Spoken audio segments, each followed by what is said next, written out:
Jace Everett. And if you weren't a country singer, Jace, or an Americana singer, whichever you want to call yourself, you would have made a few bob on the adult chat lines, I think. Oh, yeah?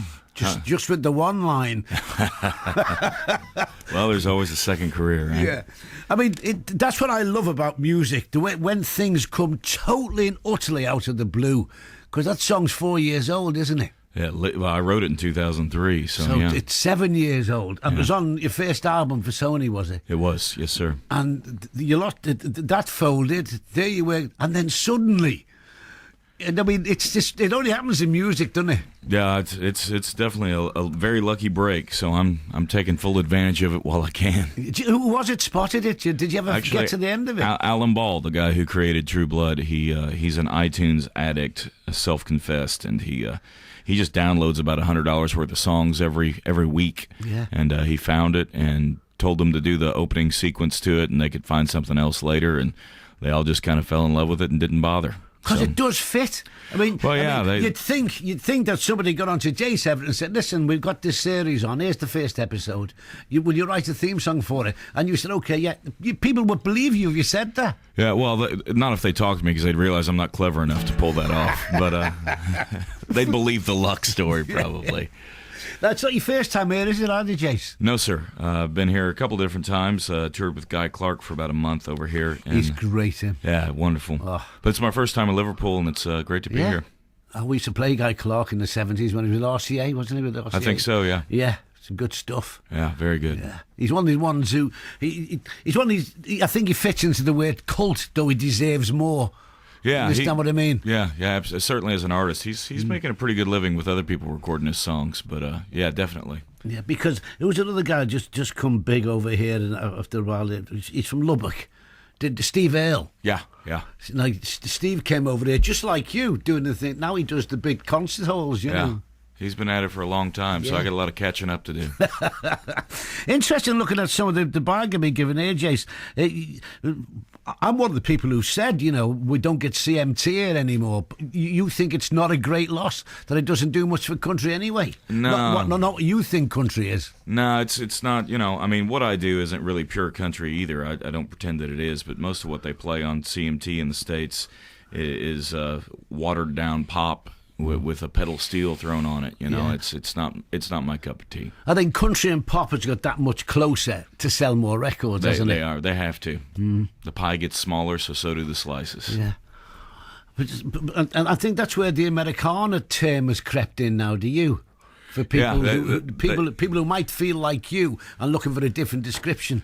We just want to have a little more freedom. The American radio it doesn't have the broad genre that you guys get to explore over here, where one station will play any number of kinds of music, which is wonderful.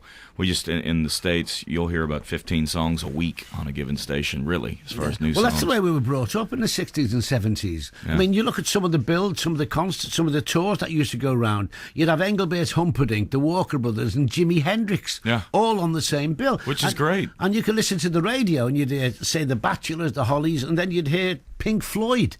And that's the way I think it should be. It caters to everybody. Says today's thematic radio is if you like dance, you listen to that. If you like that, you listen to that. Right. It assumes that we haven't got a variety of taste. Yeah, most everyone I know, they may have a Garth Brooks record, but they also have an Eminem record, and they also have an Engelbert record. They like lots of stuff. So you tour solo in the States as well, Jed? We actually did about 10 band shows over here. We just sent the band home last week, so it's just myself and my lead guitar player on a few dates here. And then we'll be doing duo dates in the States as well as full band dates. Excellent. I mean, I love getting CVs like yours because you've gone about a band called the Levies. Yeah, once you've gone, I will look them up and I'll listen to them. And, it's great when you see things like this, which can turn you on to somebody you would never have heard of. Right. They're a great band. Yeah, there's so much good music, and I'm hopefully over here talking about not just myself, but my friends that make great music as well. Yeah. Because you're right, because I can always remember going to a little club over here, not far down the road from here, and we're a local band called the Hillsiders. Very good country band. They were championed by George Hamilton IV, and they actually did the Grand Ole Opry themselves. And I heard them doing a song called Love of the Common People. Oh, cool. And I said, that's a great song. Who did that? And he said, a fella called Waylon Jennings. So I went to look for Waylon Jennings records. And there's some little things like that these people get discovered, just as when the Beatles started doing all Tamla Motown, and people started looking for Tamla Motown stuff. Yeah, it's yes. Musicians have to stick together. A rising tide floats all boats. So, I like that.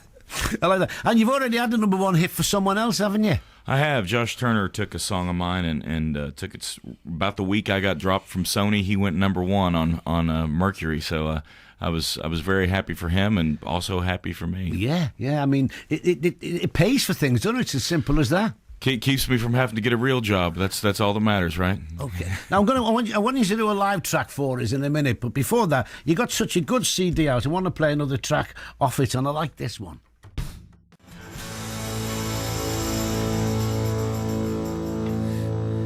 Even before even if you didn't get the lyrics, there's no doubt that song has got a dirty feel anyway, Jace. Well, you know what I mean? That seems to be my stock in trade. Now, how'd you do that acoustic? Because there's such a drive behind you. Well, I mean, we write obviously you can see that I'm pushing the envelope of what's country and what's not. But we write everything with an acoustic guitar and a pen and paper. So it starts there, and you can always take it back there. Okay, we'll have some live music from Jace after the travel.